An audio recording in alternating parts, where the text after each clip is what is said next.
Hello guys! Ayan, nag-harvest ako ng talong guys. Ito oh.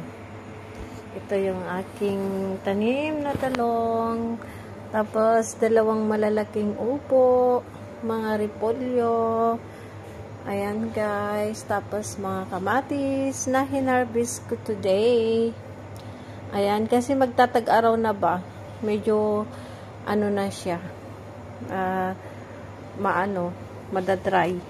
Kaya yan, hinarvest ko, pero meron pa rin natirang mga repolyo. Ayan guys, ang dami naming repolyo. Ayan, malalaking upo. Ayan, lahat po yan guys, sa aking garden. Ayan. O, saan pa? Siyempre, pag pag masipag ka, meron ka talagang aanihin, di ba guys? Ayan. Ayan. Sipag-sipag lang.